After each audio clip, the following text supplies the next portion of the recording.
A police helicopter is searching for two missing hikers when they spot an SOS sign on the side of a mountain. The rescue team spots the hikers they were looking for nearby and tell them that if it wasn't for their SOS sign, they would never have been found. However, the hikers appear confused and claim that they'd had nothing to do with any SOS sign. The rescue team goes to investigate the sign the next day, and they find a skeleton, along with a mysterious tape. On the tape there is a recording calling for help, presumably in the voice of who is now the skeleton. This is the case of the SOS sign and the skeleton. The story takes place in the summer of 1989, in the Daisetsuzan mountain range, located on the northern island of Japan. The previously mentioned police helicopter, upon hearing that the two hikers had nothing to do with the SOS sign, go to investigate it the next day. It didn't take long for them to find the partial human skeleton nearby. The skeleton was scattered across the area, and some bones were missing entirely, indicating that it had been here a while, and wild animals had carried parts of it away. In the area surrounding the skeleton, they find a camera, a tripod, a tape recorder with 4 cassettes, along with other basic supplies one would have when hiking. 30 meters north of the skeleton, they found a large tree with a naturally formed hole. One end of the hole was completely covered in grass, and the other end was partially covered, indicating that the skeleton may have used this tree for shelter. Inside of the hole there was some additional camera gear, a wallet, along with some notebooks and maps. There was a driver's license in the wallet, and the identification on the license was that of a man who had gone missing in this area 5 years ago in 1984. The police gather everything they found and head back to their station. On one of the cassettes there was a recording in a male voice, presumably the voice of the skeleton. What you are about to hear is the actual audio from this tape.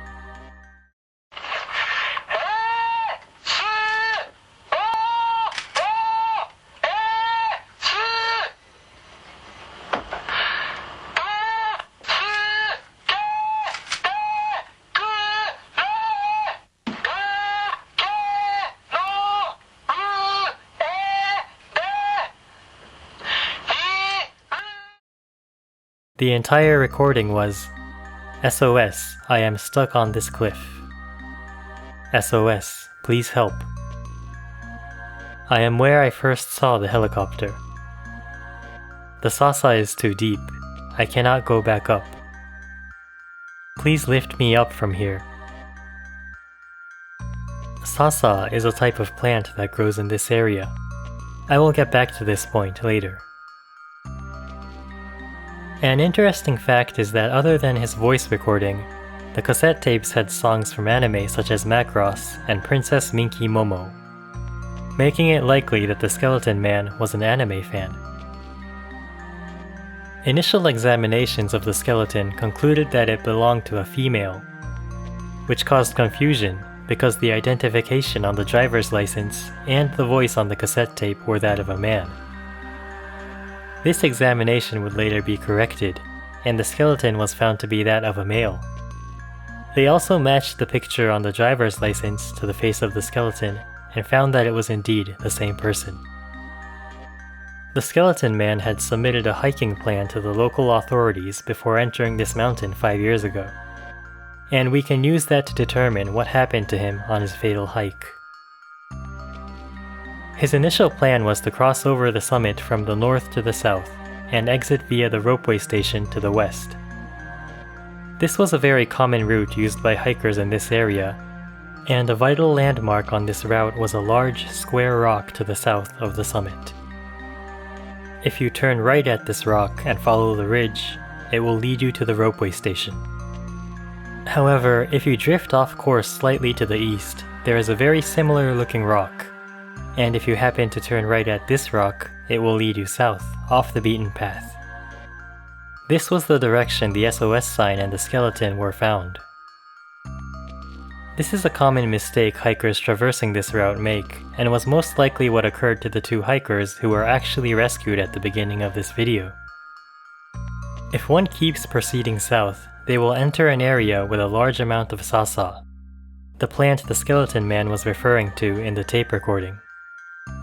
Because the sasa in this area is growing in the descending direction, one can easily climb down the mountain through this vegetation, but it is near impossible to climb back up, because the sasa will push against you and you cannot get a foothold. Another thing the skeleton man mentioned is that he got stuck on a cliff.